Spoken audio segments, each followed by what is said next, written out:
What's up everybody, Kyle here at Let's Talk Wax. And in this video, I'm going to be discussing some of the top prospect performances from 2023 Spring Training Week 1. Stay tuned.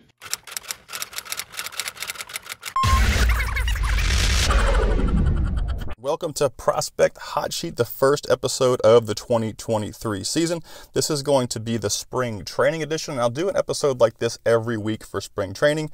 And once minor league games start up, I'll be doing a bi-weekly series of Prospect Hot Sheet as well. So if you guys are into this content, go ahead and subscribe so you don't miss any of those episodes. And once minor league games start up, I'll be doing a bi-weekly series of Prospect Hot Sheet as well. So if you guys are into this content, go ahead and subscribe so you don't miss any of those episodes. Now what I do is I break all these players down into some graphs. The red text indicates good numbers, the blue text indicates not so good numbers. The bold text indicates the highest and lowest numbers on the list as well. So you'll see I have 15 people, and the bold numbers are going to encompass all 15 players, not just the one in the individual graph. Now I have some rankings that you can't see on these cards. Then you can get the full PDF file breakdown over on my website at www.letstalkwax.com, and you can see the top 100 organizational ranks, my personal Let's Talk Wax rank, release, and comps. But I just can't fit all of that good stuff onto a card. But we're going to kick this thing off with Anthony Volpe. He's having a pretty good start to spring training. 21.8, played between AA and AAA in 2022. Big power speed guy. Put up really good K numbers in AA at the age of 21, and hit 21 home runs, stole 50 bases, and just really had a big year. He's a Let's Talk Wax rank of elite for me, which is the highest possible rank that you can get. And he hit a home run, 2 doubles, RBI, and 2 stolen bases. So a lot of competition going on in the Yankees camp to see who's going to be on the infield opening day. And Volpe's really making a name for himself right now. He's the number 5 prospect at MLB.com and number 1 in the Yankees organization. At number 14, we have someone who kind of fell asleep over the last year or two in the hobby, but Garrett Mitchell. 24.5. He's almost 25 years old. He played between AA and the major leagues this year. Now, he had a couple of at-bats last year in the big leagues, hit .312, 2 home runs over 68 plate appearances. So he had a nice little sample in major leagues last year. Center fielder, you know, he's competing with guys like Weimer and Sal Frelick, who had amazing 2022 seasons as well. So a lot of competition going on in that camp as well. But he had 2 home runs and 5 RBIs, hit .357 over the last week. Now in 2022, he didn't have a terrible season. He just didn't put up a lot of power numbers, and he's much like Frelick in that aspect. Hit .287 with a 139 ISO, kind of fringy K numbers, but a solid player. I give him a Let's Talk Wax rank of 2.5. Organizationally, he's number 4, and I kind of see him as being an above average big league ceiling player.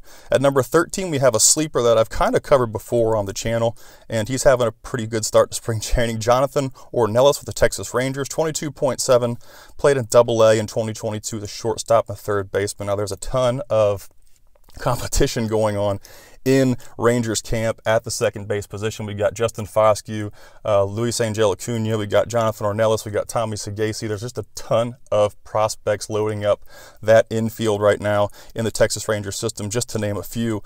But over the 2022 season, he hit really well. He almost hit 300, but much like Garrett Mitchell, his ISO was only at 126, the lowest on this list. Now, he's also one of the cheapest buys on this list at $10, so very cheap buy-in. He got a Let's Talk Wax rank of 3 for me, which is a average big leaguer, and his organizational rank is 18. So I'm not sure what the Rangers are going to do with Ornelas, but he's a guy who's continually put up pretty solid numbers, and I think deserves possibly a shot, you know, sometime in 2023 in the major league. So we could see him as early as 2023. Number 12, we have Tyler Soderstrom.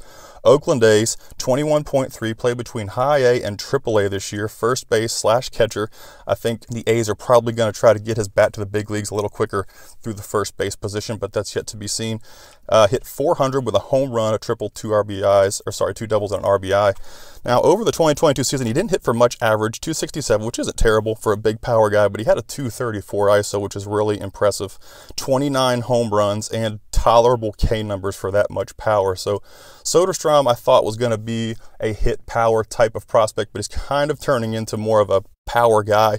And the funny thing is that his worst offensive numbers were at high A. He did really good between AA and AAA, and his career ISO is 242, so that's really been consistent. He's number 39 in the top 100, and organizationally he is number 1 in the Oakland A's system.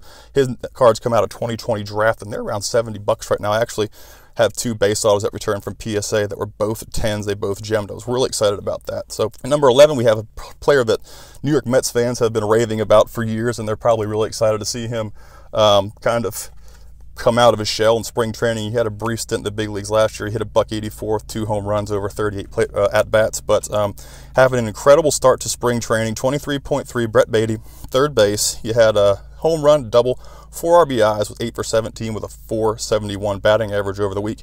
Now, he had the highest 2022 season batting average on his list at .315, and he also hit .218. And I talk about these guys sometimes, the 300-plus average and the 200-plus ISO players who are really like unicorns in the prospecting hobby for me.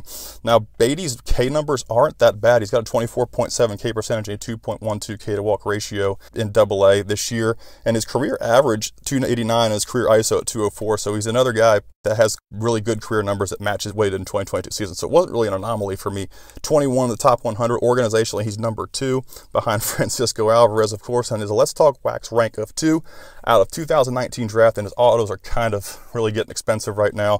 Anybody who plays well in spring training, there's going to be quite a bit of hype around him, and his autos are about 175 right now. But we're going to jump into our top 10 and start with Michael Garcia out of 2022 Bowman Chrome, another cheap auto on this list at $15. Kansas City Royals, shortstop. He played between AA, had some reps in the big leagues last year. He hit .318 when among 22 at-bats. Not a lot of power for Garcia.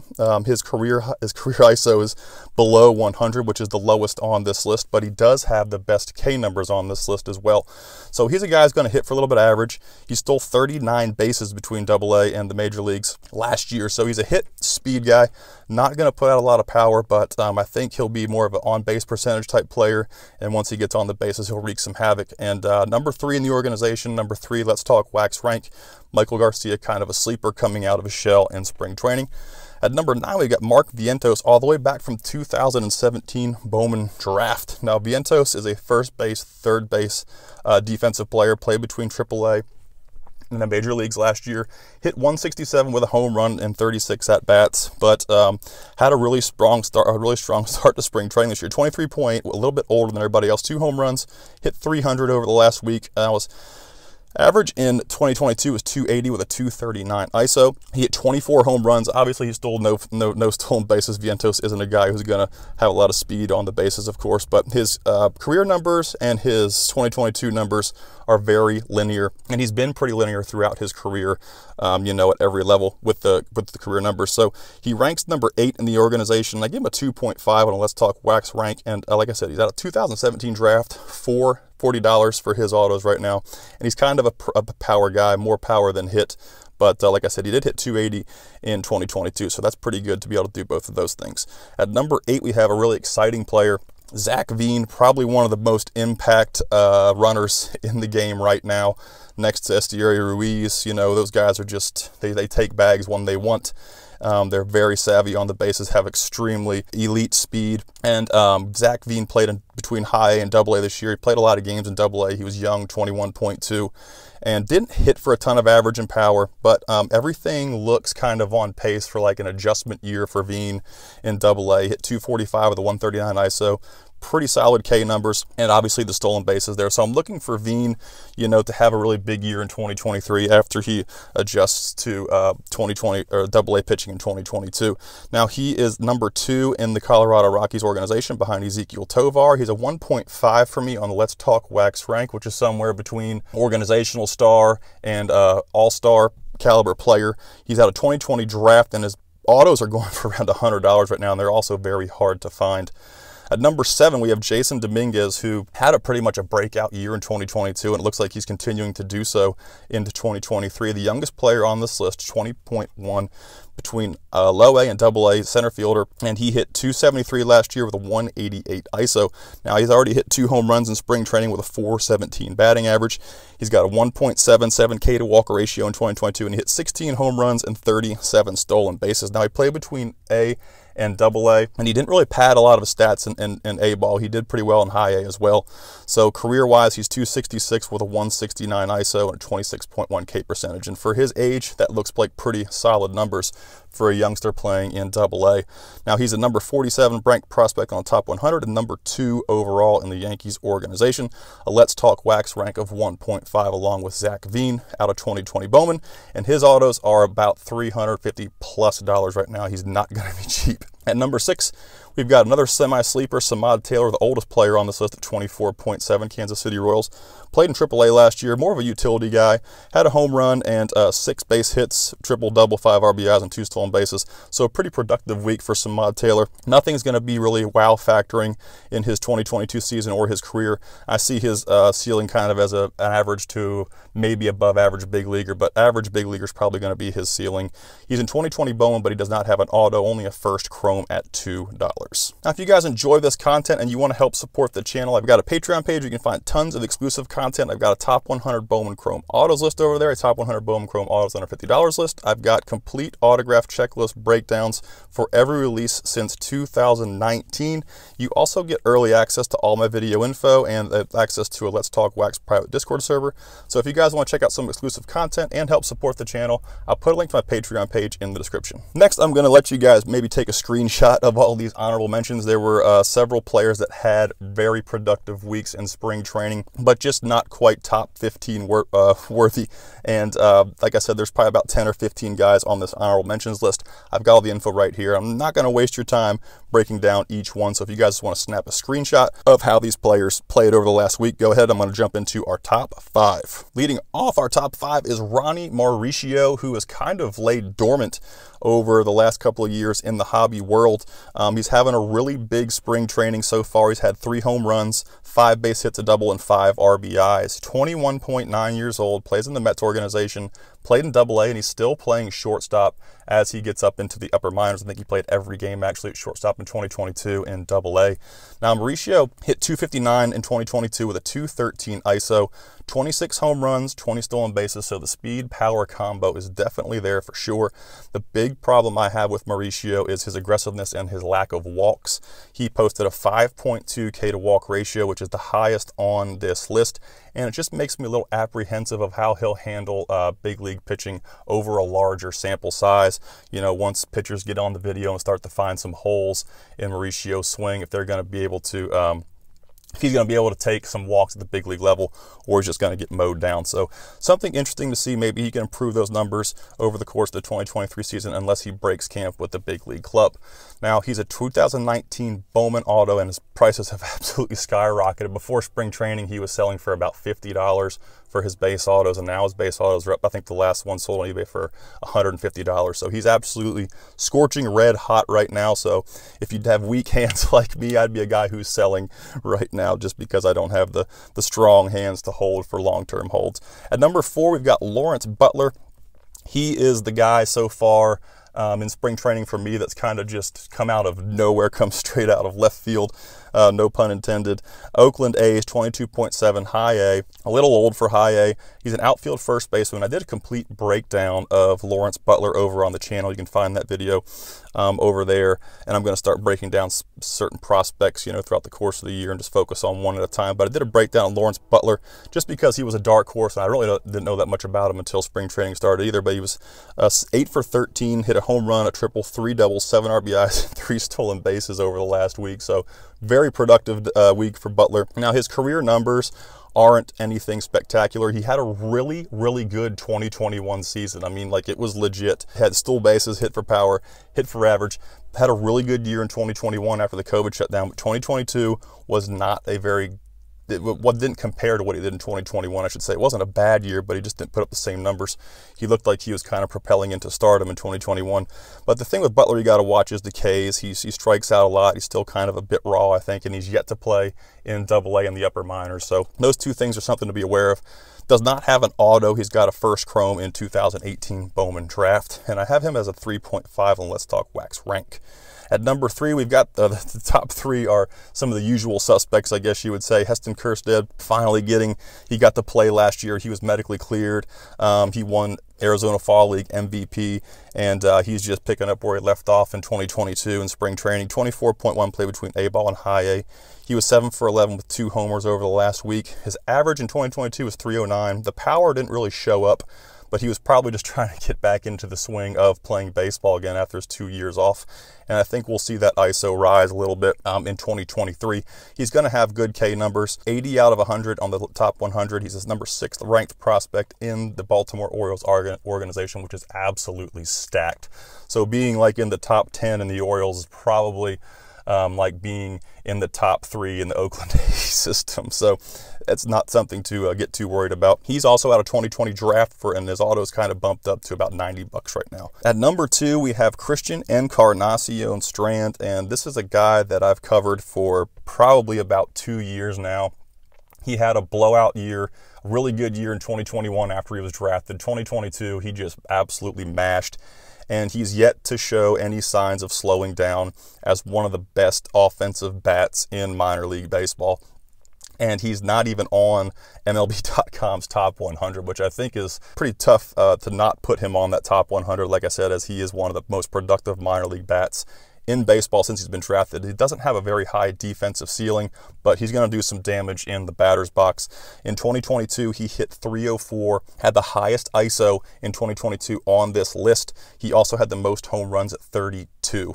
Now, career-wise, he's got the highest numbers career-wise of any player. 317 batting average and a 271 career ISO. So like I said, Strand has done nothing but mash since he's been in the minor leagues. Organizationally, he's only ranked number 7 on MLB.com. Don't know how the Cincinnati Reds, I mean, they got guys like Ellie and Arroyo, you know, and Noelvi Marte, but you know, the only guy that's really proven that he could be a future superstar is Ellie, and Christian Strand's putting up future superstar numbers right now. His autos are still sitting at about $50, which I think is pretty cheap. You know, Manzardo's another big bat that his autos were sold for about, I think they peaked at about $100 a couple months ago, but just not a lot of hobby love for Christian Encarnacion Strand, and he's a big bat, hit 2 home runs, 9 base hits, and 9 RBIs over the last week. It was really a coin flip between him and Jordan Walker for the number 1 spot. But at number 1, we do have Jordan Walker, probably almost a shoe-in at this point for NL Rookie of the Year. I think he'll get some competition from Corbin Carroll, but 20.7 Double-A, one of the youngest players on this list behind Jason Dominguez, played the whole year in Double-A at 20 years old. He had 37 doubles, I think, hit 306 with a 204 ISO. Really impressive K numbers for that age and level. Hit 19 home runs, stole 22 bases. Career-wise, everything is in red, which means everything is really good. 310, 215, 20.6 K percentage. He's getting reps in the outfield. The Cardinals are desperate to try to find a way to get this guy's bat in the big league lineup, and it's going to be really crazy to see, you know, when you've got guys like Arenado, Goldie, and Jordan Walker in a lineup hitting together, probably in a 3-4-5 spot. Really would not want to pitch against that. Top 100, he's ranked number 4, and he's, of course, the number 1 ranked prospect in the Cardinals organization. His Let's Talk Wax rank is elite, so there's only a handful of elite guys on here, one being Jordan Walker, one being Anthony Volpe, and another one being Corbin Carroll, I think I've got as elite. And like I said, you can check out the full graphs and PDF files over on my website. But Jordan Walker hit 3 home runs, 3 doubles, and 6 RBIs, 9 for 21 in spring training. And there's really nothing this kid can't do. And his autos show that, though. You probably missed the boat by now with Jordan Walker. He's an SP base auto, and their redemptions, they've expired actually out of 2020 draft, and his base autos are about $700+ right now, and these are absolutely incredibly hard to find. I think I've been using the same $700 comp for a couple of months now just because I've seen no sales of base autos. So really tough to find, but Jordan Walker is going to be our number 1 prospect on the Prospect Hot Sheet 2023 Spring Training Week 1. And as I said before, I'm going to do this for every week of spring training, and I'll do it bi-weekly once minor league baseball starts. And as I mentioned before, if you guys want to help support the channel, I'll put a link to my Patreon page in the video description. I've got a ton of exclusive content over there that is just like the stuff that you saw today. And I've also got free giveaways. You get early access to all this info, at least 24 hours. I usually give you 24 hours. Sometimes it's 2 days depending on my schedule. But you get a Let's Talk Wax private Discord server, and I really appreciate everyone who supports me over on Patreon right now. But if you want to check it out, I'll put a link to it in the description. I've also got PDF files of all of these graphs on my website at www.letstalkwax.com. Lots of cool stuff over there too. We got a Chrome First Auto database and team break guides over there. Go check it out, www.letstalkwax.com. I'll put a link in the description as well. I appreciate you guys watching today. If you enjoy this content, don't forget to subscribe or check out some of my other videos. I want to give a quick shout out to my level 3 sponsors on Patreon: Andrew Smith, Bo Davies, Bruce Wiley, Chris Kwiatkowski, Craig Marceau, Daniel Curran, Eric Alonzo, G Squared Collectibles, Jason Hall, Jerry Rudolph, Jonathan Asensio, Just Stingers Breaks, JP Navarro, Michael McDonough, Kenny, Larry Canterbury, Lucas Bonita, Sup Den Bros, Barton McDonald, Matthew, Max Anthony, Mike Barrier, Castle Cards, Sel Cesar, Spencer McCormick, William Depew, and Brad.